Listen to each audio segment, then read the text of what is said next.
बिस्मिल्लाहिर्रहमानिर्रहीम अस्सलाम वालेकुम। आपने बड़ी वीडियोस देखी होंगी, बड़ी चीज़ें देखी होंगी। अगर ये वीडियो आपने नहीं देखी एंड तक तो आप समझ लें आपने फिर कुछ नहीं देखा। अमेरिका के एक कर्नल रिटायर्ड हो चुके हैं। उन्होंने आकर जो दुनिया के सामने नक्शा खींचा है इस जंग का, जो इस जंग के अंदर अमेरिका का हशर होगा, इसराइल का सफाया होगा, उसके शहर के शहर तबाह हो जाएंगे। और जो पेशन गोई है किताबों के अंदर कि आखिरी जंग होने जिसको आर्मेगेडोन कहते हैं, उसने कहा कि ये क्या कुछ उसने कहा है, जरा सुनते जाइएगा, आपके रोंगटे खड़े हो जाएंगे कि इस जंग के अंदर अगर दुनिया ने किसी की तबाही देखनी है तो वो अमेरिका की तबाही होगी, वो दुनिया की भी होगी और उसके साथ इसराइल की होगी। अब सुनते जाएगा, कोई आम बंदा कहे तो समझ आती है। ये वो शख्स है जो अमेरिका की फौज को आज भी दिफा करता है। या तो होता है कि थोड़े इख्तलाफात हो, आज भी खुला दिफा करता है, लेकिन बता रहा है कि होने क्या जा रहा है। इस शख्स का नाम है डगलस मैकग्रेगर, यानी रिटायर्ड कर्नल मैकग्रेगर। इसने क्या कहा जरा सुनते जाएगा। उसने कहा ये जो जंग होने जा रही है ये आर्मेगेडोन होगी, यानी ये वो जंग है आर्मेगेडोन जिसका किताबों में तस्करा है कि आखिरी जंग जो होगी हक और बातिल की, यानी जो जिसको हम कहते वो कहते हैं वो होने जा रही जिसमें पूरी दुनिया लपेट में आ जाएगी। उसने कहा जब ये जंग शुरू होने वाली है तो इसमें जंग में यूरोप, अमेरिका और पूरा मिडिल ईस्ट इसमें शामिल हो जाएगा और पूरा वर्ल्ड ऐसे से इसमें शामिल हो जाएगा। उसने कहा अमेरिका की मईशत इतनी बुरी तरह तबाह होगी, इतनी बुरी तरह राख का ढेर बन जाएगी। उसने कहा सिर्फ अगर हम तेल की बात करें तो 20% जो तेल है वो स्टेट ऑफ हार्मोन्स से जाता है, यानी ये जो यही रास्ता जिसके आगे ईरान यानी मिडिल ईस्ट वाली साइड से जाता है। और उसके बाद उसने कहा कि 25% गैस जाती है, तो 20% जो तेल है वो यहाँ से जाता है, वो तेल जाना बंद हो जाएगा, गैस जाना बंद हो जाएगी। तो 25%, 20% जब दुनिया में सप्लाई नहीं जाएगी तो आप बताइए फिर तेल की कीमत कहाँ जाएगी। तेल की कीमत 200, 250, $300 बैरल पर भी जा सकती है। और शायद खुदा ना खासा, अल्लाह कभी भी ना करे ऐसा हो कि पाकिस्तान जैसे मुल्क अफोर्ड कर सकते कि हम 700 से लेकर 1000 रुपये का लीटर पेट्रोल डालें, यानी दुनिया बस तबाह हो जाएगी। उसने कहा कि तकरीबन 3 मिलियन यानी 30 लाख बैरल जो तेल है ईरान से जाता है वो रुक जाएगा। और उसके बाद जो तेल की कीमतों का बहरान पैदा होगा वो कंट्रोल, ईरान को तो मसला नहीं होगा, वो तो कर ही लेगा मैनेज क्योंकि उसका अपना तेल है, लेकिन जो लोग तेल लेते हैं उनका क्या हशर होगा। उसने कहा ये सिर्फ ईरान की जंग नहीं होगी, इसमें पूरे का पूरा अमेरिका लपेट में आ जाएगा, तबाह होगा। उसने कहा कि ऑलरेडी अमेरिका की जो इकोनॉमी है, जिसको जिस तरह हमारा स्टेट बैंक है उस तरह फेडरलिज्म है, उसने कहा उसके कंट्रोल से बाहर निकलती जा रही है, अब वो संभाल नहीं पाएगा। उसने कहा मईशत इतनी बुरी तरह तबाही का शिकार हो जाएगी कि आप अंदाज़ा कीजिए कि ईरान के पास इतने खतरनाक मिसाइल हैं, इतने खतरनाक और पहले से ज़्यादा एक्यूरेट निशाने पर लगने वाले कि ईरान इन मिसाइलों को जो स्पेशली 1200 किलोमीटर से ज़्यादा वाली जो रेंज के हैं, और वो क्रूज मिसाइल है या वो बैलिस्टिक है या वो उसने कहा सुपरसोनिक हाइपरसोनिक जो वो रशिया की मदद से कर रहा है, उसने कहा ये सब कुछ जब वो लगाएगा, यानी रशिया के पास तो सारी चीज़ें और वो इसको बैक कर रहा है। उसने कहा जब वो मारेगा और जो खतरा नजर आ रहा है कि तिल अबीब पूरे का पूरा शहर निस्तो नाबूद हो जाएगा, हाइफा पूरे का पूरा तबाह हो जाएगा और वो यरूशलेम पर भी मार सकता है। और ये वो कर्नल कह रहे हैं जिसने बड़ी जंगों को लीड किया हुआ है और अमेरिका की इंटेलिजेंस एजेंसी की रिपोर्ट उसकी टेबल पर होती है। जाहिर सी बात है उसको पास रिपोर्ट थी, तो उसने कहा सारे के सारे इसराइल के शहर मलिया मेट हो जाएंगे और वो सब कुछ तबाह हो जाएगी। उसने कहा जहां जहां अमेरिका के मिलिट्री बेसिस होंगे, यानी फौजी अड्डे होंगे, उन पर हमले होंगे, यानी अमेरिका की तमाम मिलिट्री बेसिस जहां जहां है वहां पर शदीद हमले होंगे और हमले इतने होंगे, तबाहकुन होंगे कि इनके जो मिसाइल है और हमले हैं वो एक्यूरेट जाकर लगेंगे क्योंकि इन्होंने तैयारी की। हमारे हजारों फौजी मारे जाएंगे। उन्होंने कहा कि अमेरिका के अंदर हिजबुल्लाह के इतने एजेंट्स हैं कि आप सोच नहीं सकते, वो अमेरिका के ऊपर हमले शुरू कर देंगे।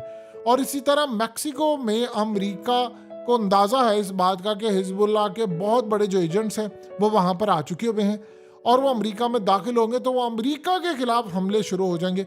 उसे कहा ईरान का जो मिसाइल प्रोग्राम है वो इतना ख़तरनाक है कि हम अमेरिकी उसका अंदाज़ा भी नहीं लगा सकते, इसका अंदाज़ा लगाना मुश्किल है कि वो कितना तबाहकुन है। उसे कहा हमने ईरान पर जो पाबंदियाँ लगाई इसका नुकसान ईरान को, आम शहरी को हुआ। उसका बिजनेस तबाह हुआ, उसकी जॉब गई, उसके लिए मसाइल पैदा हुए, लेकिन उसकी जो हुकूमत है या उसके जो करता धरता है उनको कोई प्रॉब्लम नहीं हुई। उन्होंने अपने एटमी प्रोग्राम जारी रखे, उन्होंने अपने टारगेट्स अचीव किए, सब कुछ किया। ये अमेरिका को हमें समझ नहीं आती। उन्होंने कहा कि उन्होंने अपने तमाम अहदाफ हासिल कर लिए, इतना स्ट्रांग हो गया जिसकी इंतहा नहीं। उसने कहा कि यही बात इसराइल को समझ नहीं आ रही कि जब वो हमास को मारना चाहता है तो इसके चक्कर में वो आम फलस्तीनियों को मारा है और इनके लिए फिर रिएक्शन बढ़ा है दुनिया के अंदर जो तबाही लेकर आ रही। उसने कहा ईरान ने इतने खतरनाक मिसाइल बनाए जो 1200 किलोमीटर से ज्यादा वाली जो रेंज के हैं वो इतने खतरनाक है कि अमेरिका पर सीधा हमला होगा खित्ते के अंदर जहाँ जहाँ उसकी मिलिट्री बेसिस हैं।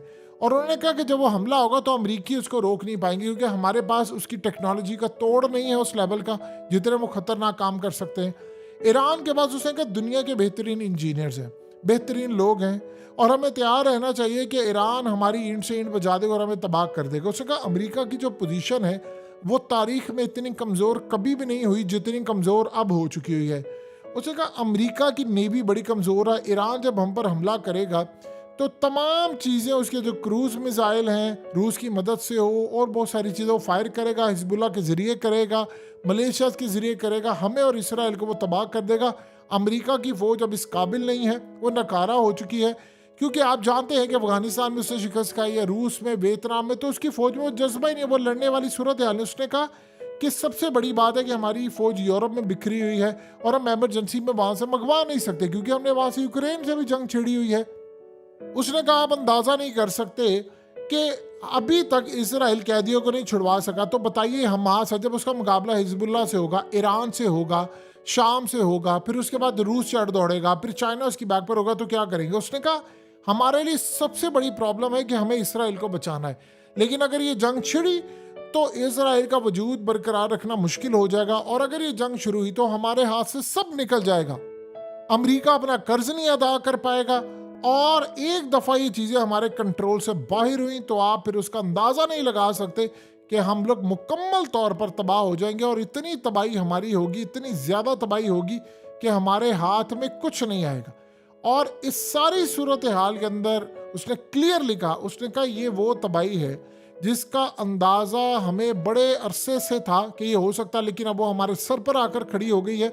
और सबसे बढ़कर जो हमारे लिए मसला है कि हमारी मईशत बिल्कुल पूरी दुनिया रिसेशन में चली जाएगी, तेल की कीमतें आसमान पर होंगी, फूड का बहरान शुरू हो जाएगा और तमाम की तमाम जो चीज़ें इस वक्त हैं उसमें तेल की मार्केट में तबाही होगी, अमेरिका की मईशत तबाह होगी, दुनिया में अमेरिका के फौजी अड्डे तबाह हो जाएंगे, हज़ारों अमेरिकी फौजी इराक शाम में मारे जाएंगे, ईरान इसराइल को तबाह कर देगा और उसके अलावा जो दुनिया भर के अंदर तबाही होगी उसका अंदाज़ा भी नहीं हम लगा पाएंगे कि सब कुछ क्या होगा। अब ये कौन कह रहा है? या तो कोई आम बंदा कह रहा हो तो समझ आती है, ये अमेरिका की फौज का रिटायर्ड कर्नल जिसने पॉलिसीज बनाकर दी, अमेरिका को बड़े लेवल पर लेकर गया, वो कहता है। देखिए ये जो सारी सूरत हाल इस वक्त पैदा हो रही है, आज जो फ्रांस का सदर आया है इसराइल के अंदर, उसने आकर क्या बात की, उसने यही उसको कहा कि आप लोग बैठकर मसला हल करें।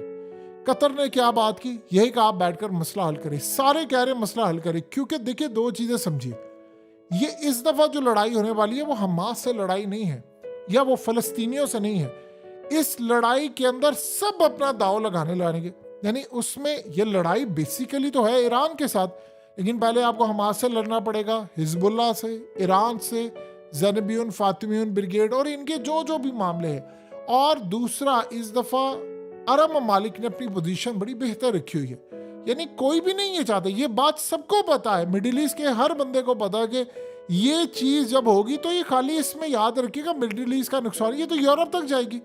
आप बताइए ना, मिसाल के तौर पर जिस तरह उसने बात की कि हिजबुल्लाह के एजेंट्स हैं दुनिया भर के अंदर, वो सारी दुनिया में हमले शुरू कर देंगे, जो जो इस जंग में जो मुल्क भी जाएगा।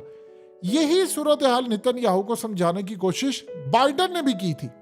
बाइडन ने उसको कहा कि तुम ये जंग ना छेड़ो, क्योंकि ये जो बातें अब ये कर्नल कह रहा है वो बाइडन क्यों कह रहा है, क्योंकि अमेरिका की इंटेलिजेंस एजेंसी की यही रिपोर्ट है कि ये सब कुछ होगा। वो कह रहे हैं कि हमारे मिलिट्री बेसिस के ऊपर हमले होंगे और हमें कोई मिलिट्री बेसिस देगा भी नहीं और वो कहेंगे यहाँ से निकलो आप। यानी ये वो तबाहकुन जंग है, वो तबाहकुन जंग है। लेकिन प्रॉब्लम यहाँ पर एक है, वो प्रॉब्लम ये है कि इजराइल के अंदर वो इस बात पर बजिद है कि सारी पेशन गोइयां पूरी हो चुकी हैं, हमें जंग छेड़नी है, इस जंग के अंदर एंड पर हमारी फतह होगी। ये असल में अब तक ये एस्टिमेट करके बैठे हुए हैं। देखिए, आपको क्या लगता है कि दुनिया की मईशत तबाह होगी तो चाइना चुप करके बैठा रहेगा?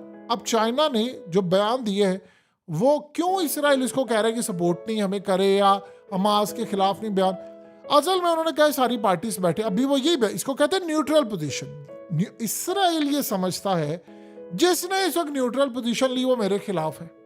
इवन के कई ममालिक को आप देखें तो उन्होंने इसराइल के खिलाफ बयान दिए, लेकिन इसराइल को पता है वो हमारे हक में है क्योंकि वो पावर रखते हैं और वो कुछ नहीं कर पा रहे, तो वो उनको लगता है। लेकिन चाइना जैसा मुल्क जब न्यूट्रल हो जाता है किसी के मामले, मिसाल के तौर पर अफगानिस्तान में अमेरिका ने हमला किया था तो चाइना ने कहा था बिल्कुल ठीक किया, तो चाइना अमेरिका के साथ था। उस वक्त रूस ने भी कहा था, पुतिन सरकार ने भी कहा था ठीक है, लेकिन बहुत गुजरने के साथ फिर चाइना को एहसास हुआ कि नहीं, ये तो और ही मकसद के लिए है। उस वक्त चाइना को ये लग रहा था कि असल में इसके बाद कहीं हमारी बारी ना आ जाए, हमारे साथ ये मामला ना हो जाए, तो उस वक्त उनको ये खतरा था। लेकिन ये जो मामला अब आ रहा है वो तो सारा कुछ इनके कंट्रोल से बाहर होने वाला है, ये नहीं मैनेज कर पाएगा खित्ता। आप बताइए क्या हम लोग मैनेज कर सकते हैं? मिसाल के तौर पर खुदा ना खासा अल्लाह कभी ना करे 200, 250, 300 डॉलर बैरल पर चला जाए, क्या हम लोग 700-800 रुपए फी लीटर पेट्रोल लेंगे? इसका मतलब है सारी दुनिया घरों में बैठ जाएगी? ऑफ कोर्स बैठ जाएगी, क्योंकि आप मैनेज ही नहीं कर पाएंगे, ट्रांसपोर्ट खत्म हो जाएगी, उसके बाद काम खत्म हो जाएंगे। तो ये जंग बताइए किसके हक में? ये अब देखिए दुनिया ग्लोबल विलेज बन चुकी हुई है। अब वो नहीं है कि एक मुल्क के अंदर आपने तबाही की, ये कोई अफगानिस्तान थोड़ी है कि एक मुल्क के अंदर हमला हो रहा है तो ठीक है। ये जहां पर आप हमला करें वहां तेल की सप्लाई जाती है, वहां से माल जाता है। आपको क्या लगता है कि जो कंपनियां बनाती हैं, चीजें बनाती हैं, वो जाने देंगी माल अपना किसी भी तर्ज पर इसराइल में? जब जंग हो रही है इसराइल के अंदर तो उनकी मईशत क्या चलेगी? जब खित्ते के अंदर जंग हो रही है तो गाड़ियां बिकेंगी, खाना बिकेगा, चीजें बिकेंगी, इन्वेस्टर भाग जाएगा, प्रॉपर्टीज की कीमतें जमीन बोस हो जाएंगी, लोगों का सब कुछ डूब जाएगा। ये सारी की सारी सूरत हाल तो होगी ना। तो ये जब सारे का सारा मामला होगा तो फिर बताइए क्या सूरत हाल हो सकती है। ये असल में हमें अंदाजा नहीं है इस बात का कि चीजें किस तर्ज पर जा सकती हैं, कैसे खराब हो सकती हैं, हालात किस तर्ज पर जा सकते हैं। दुनिया पूरी के अंदर इस वक्त एक ही बात सामने आ रही है और वो है कि तबाही के आसार सर पर आ रहे हैं, लेकिन इसराइल इसको समझ नहीं पा रहा। देखिए नेतन्याहू के साथ उसकी जो मिलिट्री के ताल्लुकात है वो बहुत हद तक खराब है, क्योंकि ये जो मामला था उसमें कई ग्रुप्स है। कुछ ग्रुप्स का कहना है कि नेतन्याहू ने इसको ठीक हैंडल नहीं किया, और कुछ ग्रुप्स का ये कहना है फौज के अंदर ही हो रही कि इन्होंने जिम्मेदारी नहीं ली, मामला नहीं किया, और ये जिस तरह इसको करना चाहते थे वैसे हुआ नहीं। अब मिसाल के तौर पर अगर इस वक्त आप देखें तो पूरी दुनिया के अंदर क्या चल रहा है, तबाही चल रही है ना, और इसराइल उस सूरत हाल के अंदर क्या उसको फायदा हो रहा है? आप ये देखें कि इसराइल ने जो स्ट्रेटजी अपनाई थी कि जिस तरह मेरे साथ सारे खड़े होंगे, दुनिया वैसे नहीं खड़ी। आप दुनिया की आबादी का बहुत बड़ा हिस्सा तो आप देख लें वो इसराइल के खिलाफ खड़ा हुआ है। इवन के मुस्लिम कंट्रीज ने, आप ये देखें, बेशक न्यूट्रल पोजीशन ली हो, बेशक वो फलस्तीन का मामला हो या कुछ हो, इसराइल के खिलाफ नहीं, लेकिन कम से कम वो फलस्तीन के साथ वो कहते हैं यार गजा के अंदर ये क्या कर रहे हैं आप बताइए, आम लोग मर रहे हैं, इसका कोई दुनिया के अंदर शॉर्टेज हो जाएगी, ये खाली ये बात नहीं है। तो जो इस वक्त मामला सामने रखे हुए हैं, चीजें सामने रखे हुए हैं, वो जान ले कि तबाही इस वक्त उरूज पर जा रही है। कोई इसको मैनेज नहीं कर पाएगा, कोई सारी सूरत हाल को नहीं देख पाएगा। और एक बात हमेशा ज़हन में रखिएगा, अगले कुछ अरसे के अंदर हालात आपको दुनिया में इतने तबाहकुन नजर आएंगे अगर ये जंग छिड़ गई तो ये समझ लीजिएगा फिर ये किसी के कंट्रोल में नहीं रहेगी। बस ये बात समझ ले, क्योंकि उसके बाद इंडिया भी तैयार बैठा हुआ है पाकिस्तान पर हमला करने के लिए। हमारी तो खैर किसी ने मदद ही नहीं करनी, तो जब हमारी मदद नहीं करनी तो बाकी मामला क्या होगा? ये वो तबाहकुन लड़ाई होने वाली है कि जो सबके हाथ से निकल जाएगी, कोई नहीं बचेगा, कोई नहीं बचेगा। मुल्क नहीं पूरी दुनिया इसकी लपेट में आएगी और आग हर किसी के घर तक पहुंचेगी।